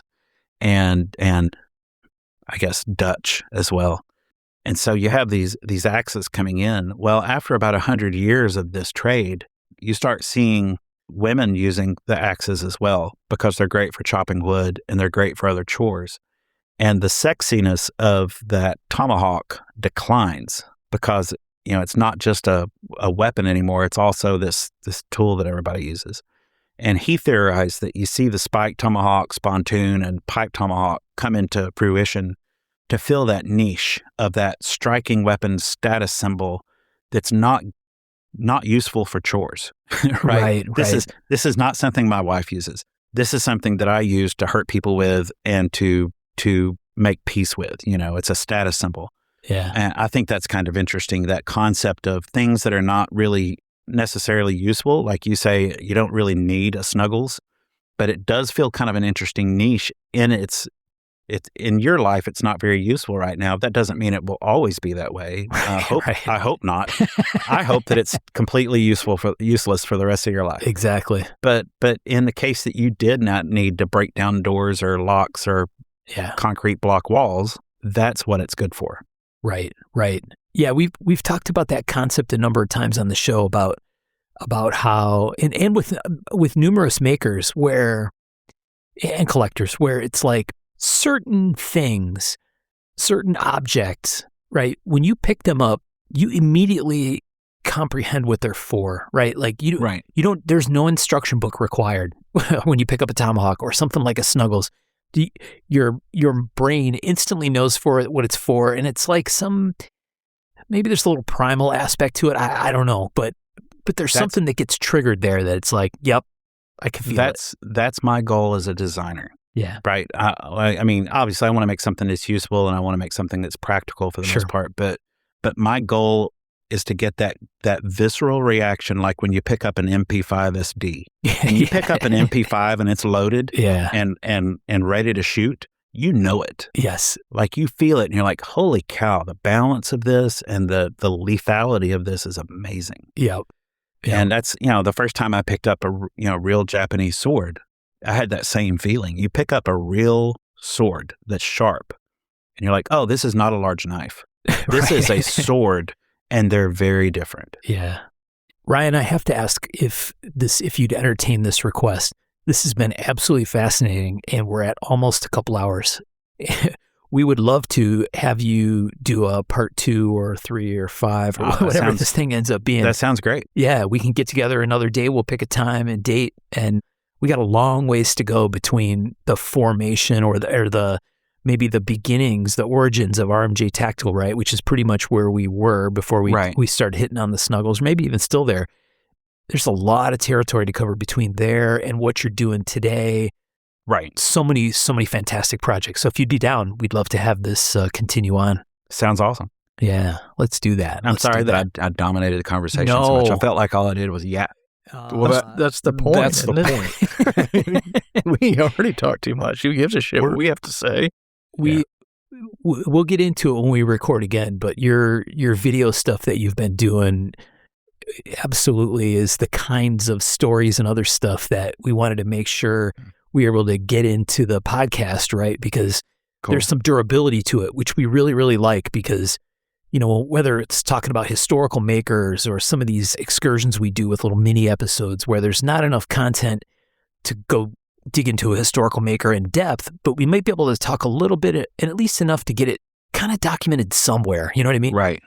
And having this kind of conversation with you, we hope gives a little bit more durable format that people can go find later and listen to and has a life to it. And they can enjoy these stories as well, right? And hear some of the history, and the stuff's just fascinating. So we know people will really like it. So yeah, let's take a break.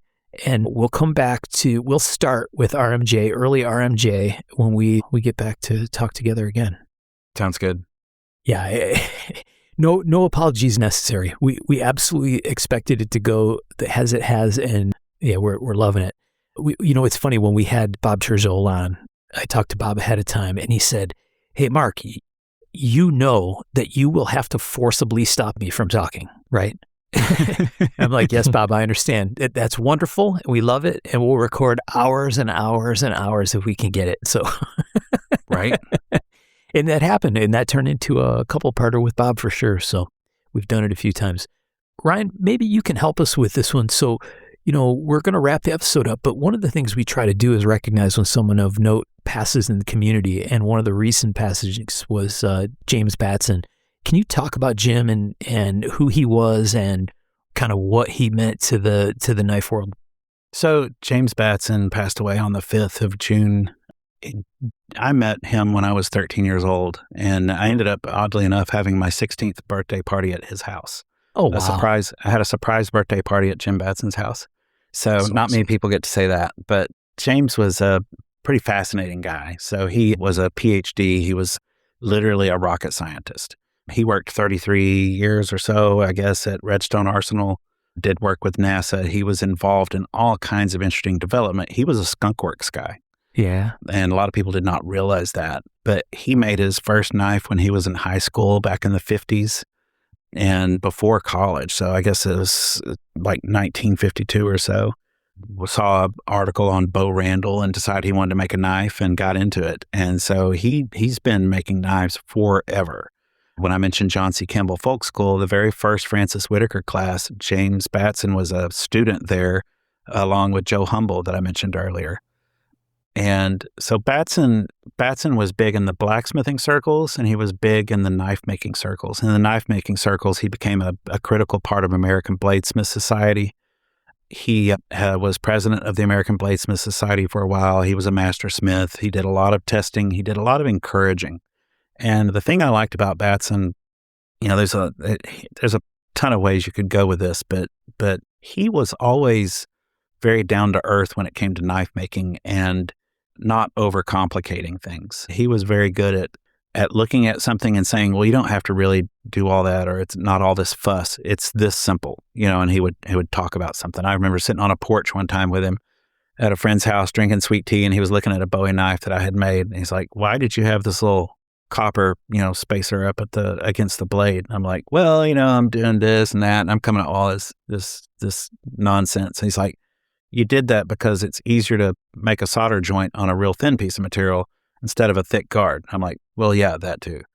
So he was really good at getting down to the basics of what something was about. He taught blacksmithing and knife making for decades. Of course, the Batson Smith Symposium started at his house, and I got to attend those in the early 90s when they were at his house. Now the Jim Batson Bladesmithing Symposium is at Tannehill Ironworks in his honor.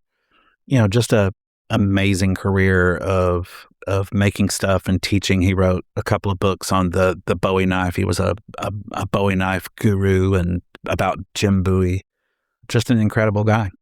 Yeah, it's, we talk about it a lot on the show, the idea that, there's some of these people that, gosh, I wish we would have had a chance to talk to or had taken the opportunity to talk to, right, at some point along the way to help document some stuff, because they're disappearing, right? A lot of this history, it's going away with these guys. And so whether it's talking about it on this show or pointing people to books that folks have written or whatever, it's an attempt to honor them. Well, and that's not only important for makers, because Tom pointed something out a while back. He said, we always give these Cutlery Hall of Fame awards way too late. Most of the people are dead before we ever give them the award. And I attended that banquet this year, and that was the thing. Half of them were dead when they got the award. But we need to, I encourage people, listening to this, dude, if you haven't gotten your parents' stories down on paper or recorded, do it now. Because my parents were really good at telling me stories, and my mom recorded all of her stories on paper, and I still think about, I wish I had gotten this story down, or that story, or this information or that information. So, because when that's gone, it is really, really gone forever. So, absolutely, I think it's very important for you personally, like with your family. Stories are important. That's how humans process information, is through stories. Yeah. And, Batson was one of those people. He had tons of awesome stories to tell. And I'll tell a story. I went to the New York Custom Knife Show in 92, and Jim had told me that this was a good show to go to. So I went, and he's like, well, you can share a hotel room with me and Chuck Patrick. Chuck Patrick was a knife maker from Brasstown, North Carolina, kind of a mountain man, And this is my first time in New York. And I'm like, oh, this is going to be awesome, all kinds of restaurants and stuff. And Jim and Chuck had both brought a suitcase just for food. Oh, wow. And it was full of deli meats and cheeses and crackers and stuff. And I'm like, well, aren't we going to go out and eat? And he's like, no, I don't want to go out to these restaurants. They're too expensive and too crazy and stuff. We can just eat in here. And I was the most disappointed person on earth, because, it's like, guys, just down in this very hotel. This was when the New York show was on Madison and Fifth Avenue. Yeah. And I'm like, there's a noodle shop downstairs where the bowls of gorgeous Japanese noodles are $5. Come on, let's go eat some noodles. Nah, let's just eat some, Vienna sausages and crackers, What a disappointment. Yeah. That's wild. No, those stories are the best, man. That stuff, I don't know. It's like you just want to capture it, right? So I'm glad we try to record as much of that stuff as we can. And I know Tom's working on a project like you talked about, right? Talking about it anyway, recording some stuff for his grandkids and for his kids. And we have some cassette tapes of my grandmother reading stories to my son. Oh, that's awesome. He wasn't there with her when she's reading them. She recorded them so That's that awesome. he could have them of her reading stories to him. That's great. Yeah, it's super special stuff. So no, I agree completely. Anything you could do like that, it's one of those things. It's not really that hard to do. You just have to find the time to do it. And someday if you don't, you really wish you had.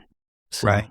I find myself doing that right now with recording how I make things for my daughters. Because my daughters are working part-time in the shop. Yeah. And are they going to be full-time makers eventually? I don't know. Doubtful.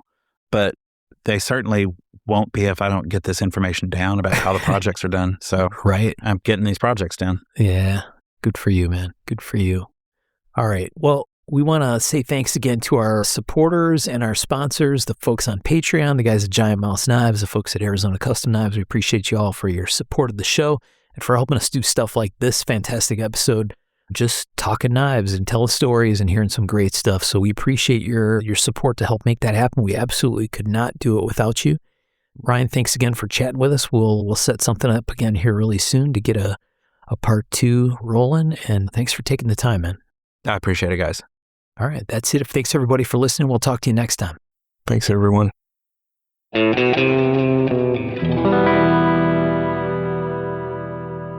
To learn more about our makers, you can find Tom Crine in his Facebook group Crine Knives or on Instagram @Crine Knives. For Michael Birch, check birchtreeblades.com, Facebook group Birch Tree Blade Works, or Michael's Instagram @BirchtreeBlades.